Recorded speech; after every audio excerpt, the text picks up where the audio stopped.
Howdy mates, good afternoon. Here's a part 4 video. So now we have reached another part of Bok Tower Gardens.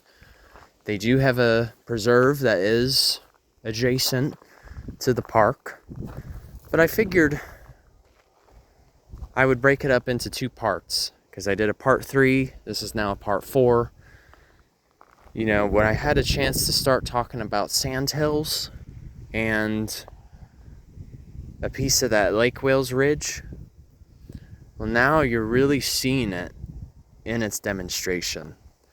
You could see like some of the rolling hills that are nearby. You see that? Well, that right there is a classic demonstration to let you know that you are at Lake Wales Ridge. Now, the thing is, aside from the ridge being popular for endemic plants, the ridge itself being millions of years old and never going underwater, you know, from our oceans, Lake Wales Ridge is also known for the longleaf pine. Looks like this one is possibly dying. But this patch here is longleaf pine. Now, the thing is, the reason I know, I had to pick something up. I know that it is longleaf pine is based on the size of their cones. So, of course, another great example of a conifer or a gymnosperm, which refers to a group of plants. Gymnosperm from Latin basically means naked seed, such is the case of cones.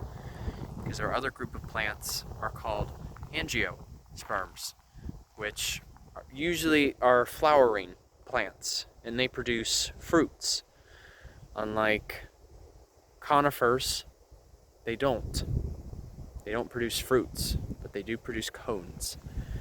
Now, the reason I know that we are looking at, oh yeah, I mentioned the size of the cone. So this isn't even how large they can get. I've seen some that are like, you know, the length of my head. So like 12 inches. I've seen them that long before. But what makes longleaf pine so unique is you can only find them in certain parts of Florida, which longleaf pine tends to thrive in very dry communities. So it's a very fire-dependent conifer. But they're mostly exclusive to Central Florida. I mean, you can see them in some parts of South Florida and getting to coastal Florida, but you won't really see them there. Very minimally. But unlike here, it's very abundant. Now, longleaf pine is very easily confused. I mean, just look at this. It's everywhere. Now, it's very easily confused with slash pine. But something to look for between longleaf pine and slash pine, you know, in terms of telling the difference, is to look at the limbs. See this? So like, okay, here we go.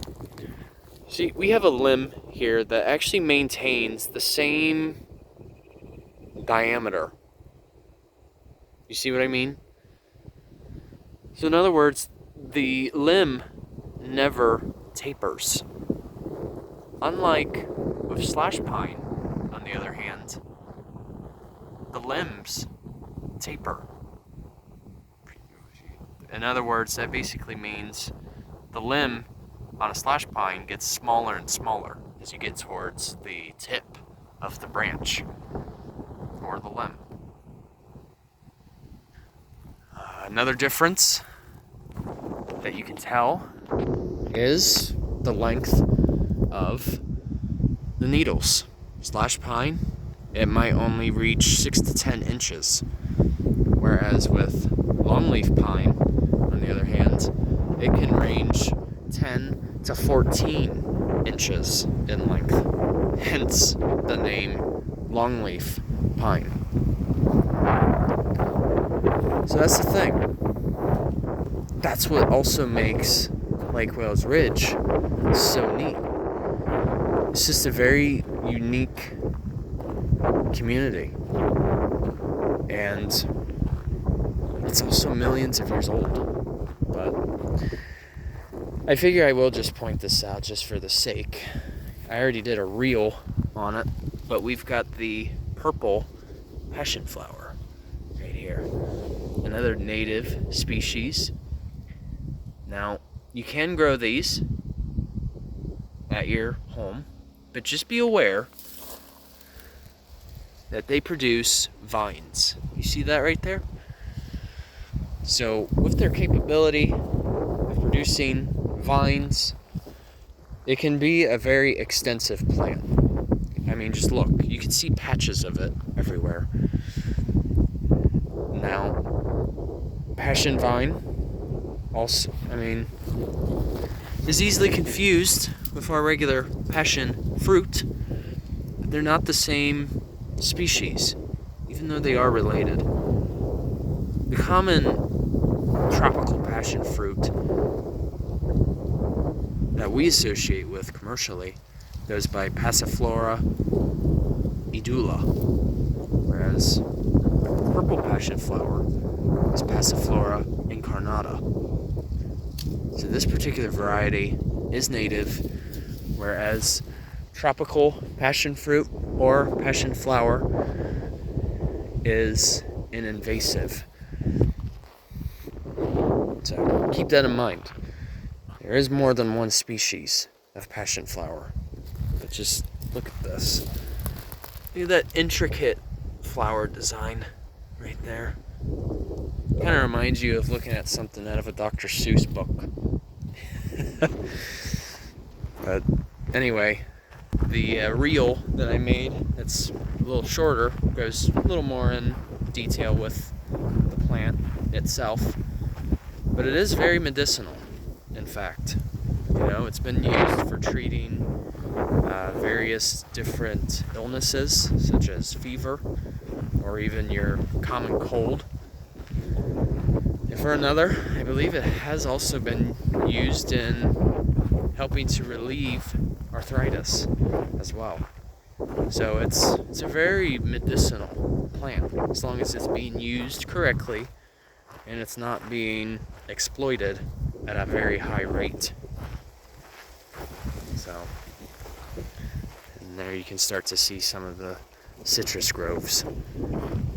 So, alright you guys, take care. Hope you enjoyed this video. Thanks for watching. And journey on a journey. This once again, onwards. Take care folks. See ya.